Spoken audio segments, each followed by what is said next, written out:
Los políticos. Estos personajes que despiertan amores y odios por igual. Valga decir que de estas emociones se valen ellos para conseguir muchos votos.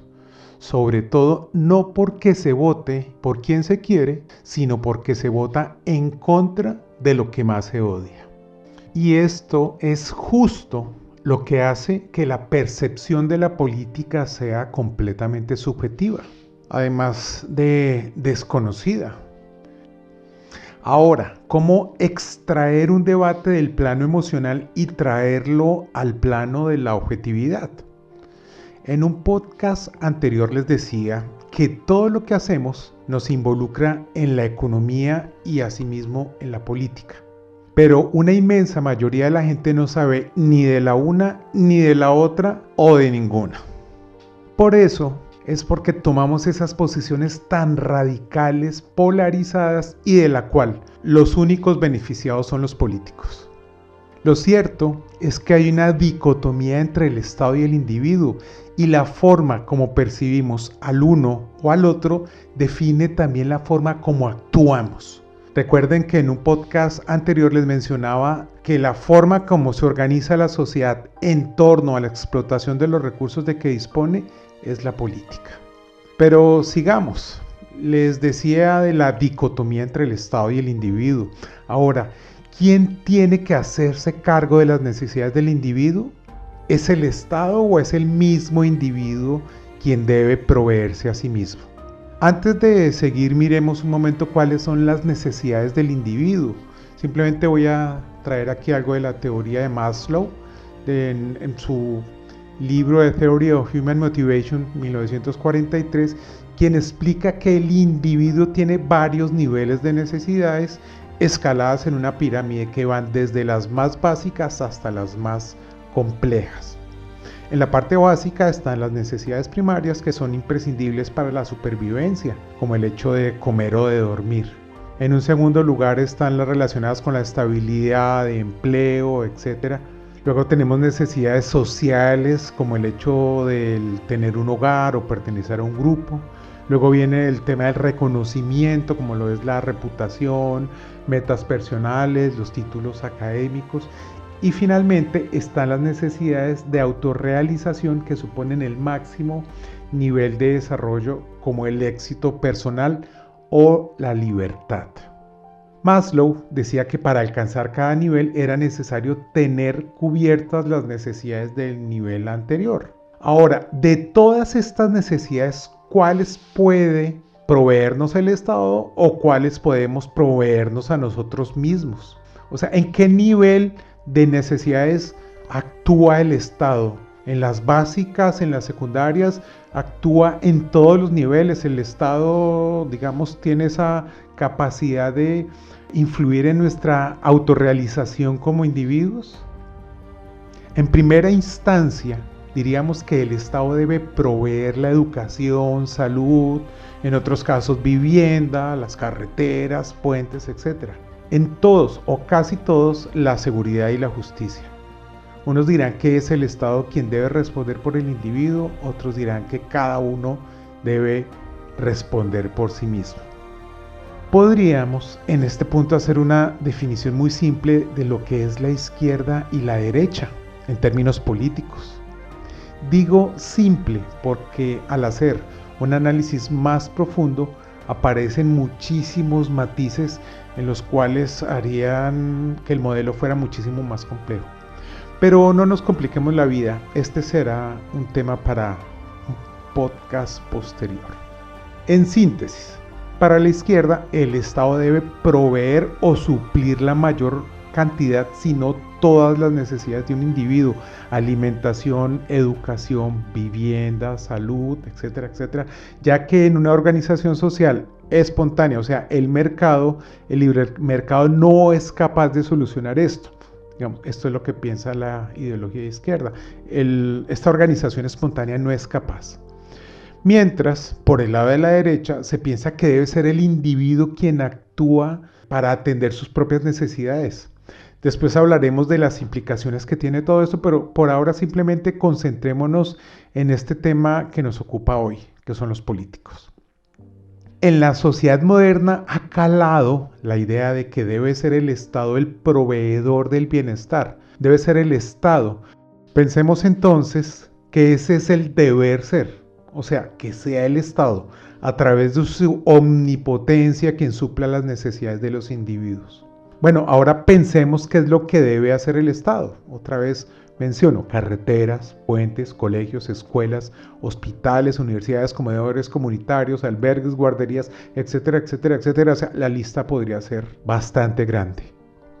¿Qué necesidades entonces debe cubrir el Estado? Se dice que el Estado debe redistribuir el ingreso. Esto es que debe colocar impuestos a los que ganan más y distribuirlo a los que ganan menos a través de diferentes mecanismos, servicios directos, subsidios, etc. O sea, esa es la concepción de que eso naturalmente es el papel del Estado, ¿sí?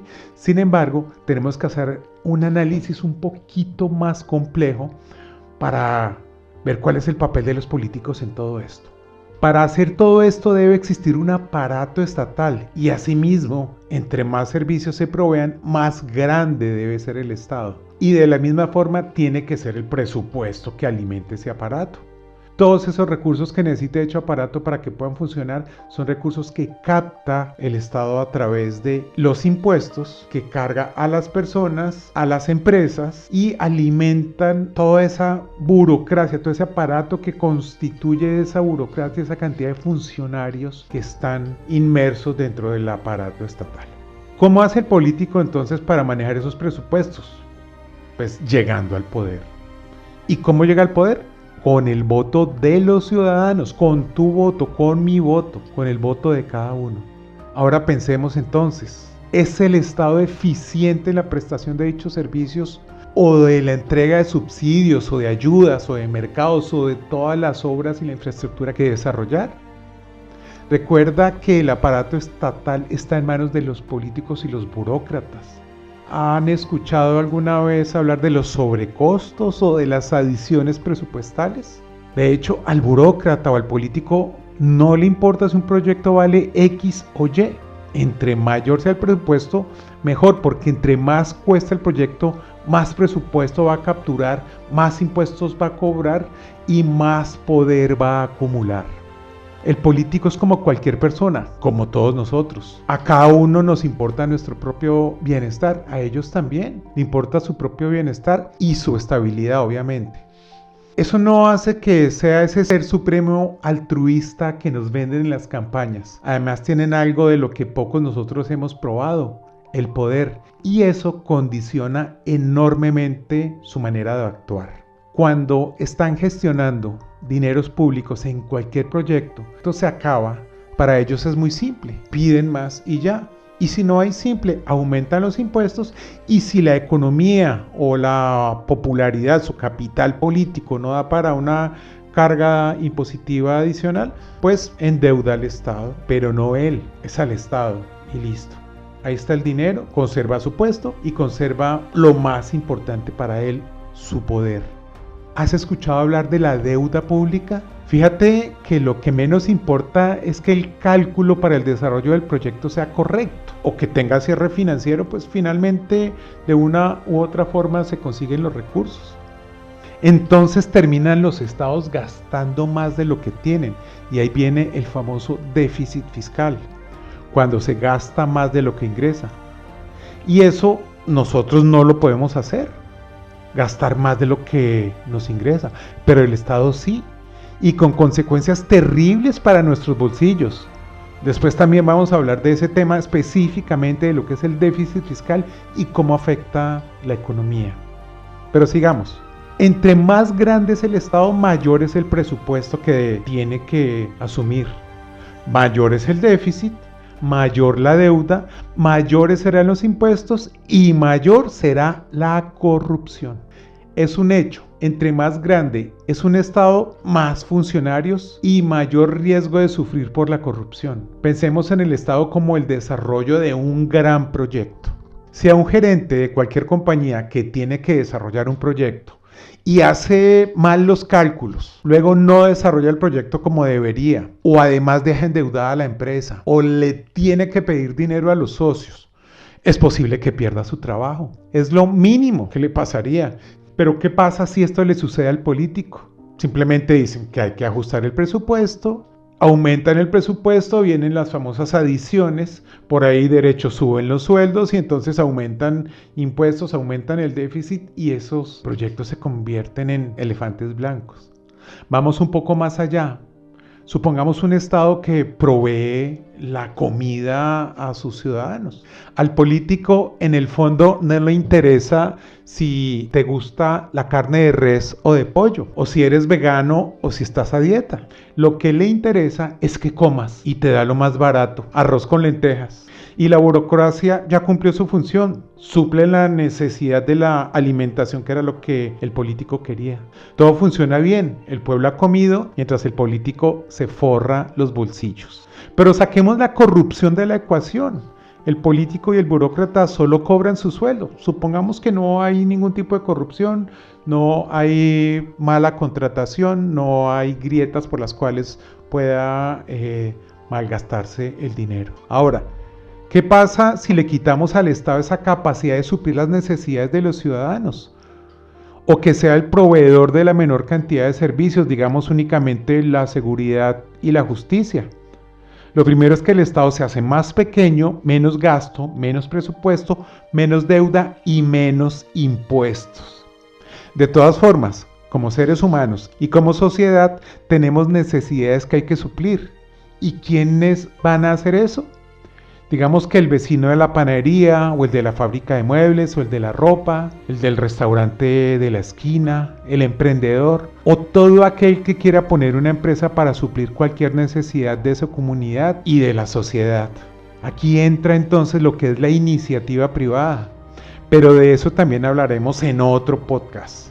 Concentrémonos en el tema que nos atañe. Todas estas personas, emprendedores y empresarios, necesitarán recursos, mano de obra, maquinaria, infraestructura, dinero. Toda esa movilización de recursos genera lo que se conoce como la dinámica económica. Un día querrás comer pollo, otro día hamburguesa. Si eres vegano, querrás un tipo de dieta diferente. Pero no puedes ir a la burocracia y decir yo quiero esto o aquello. En un mercado libre sí puedes ir a buscar quién te venda lo que necesitas o lo que quieres. Además vas a buscar, entre otras cosas, lo que sea más barato y de mejor calidad, esas dos condiciones al mismo tiempo. Eso hace parte de nuestra naturaleza como consumidores. De la misma forma, el empresario estará buscando los recursos más económicos y los de mejor calidad, porque a él le interesa es que le compres. Y también buscará ofrecerte el mejor precio y la mejor calidad para atraerte y para atraer más clientes, para vender más y poder mantener su empresa. Con lo cual sigue generando empleo, utilizando recursos que venden otras personas, en otras palabras, movilizando la dinámica económica. Al empresario le interesa mantener su trabajo, al igual que al político. Pero hay uno de los dos que es eficiente en sus decisiones y acciones y el otro no. El emprendedor, el empresario, productores y consumidores toman decisiones libres y eficientes. Obtener y vender el mejor producto y al mejor precio que se ajusta a ambas partes. El precio, cuando no interviene el Estado, es un indicador de eficiencia de mercado. Todo esto lo trataremos con detalle en un podcast posterior, lo que tiene que ver con la formación de precios. Abro un paréntesis acá.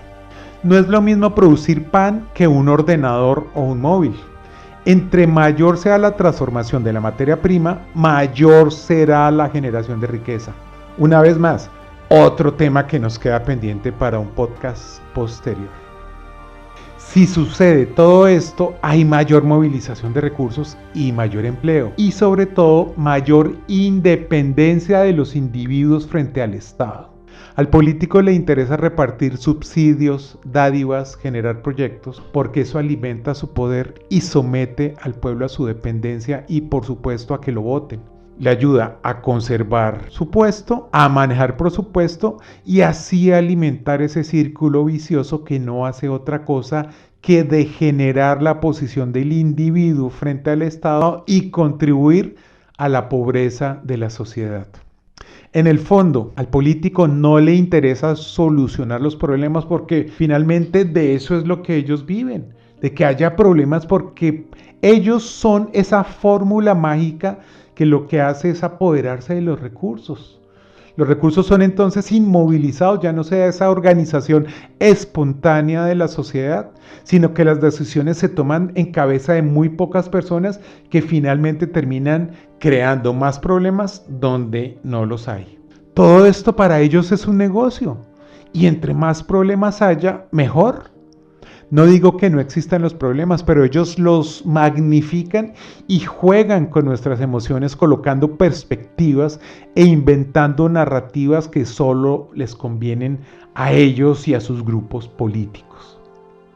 Y sorprendentemente, la solución es siempre más dinero, más presupuesto, más deuda.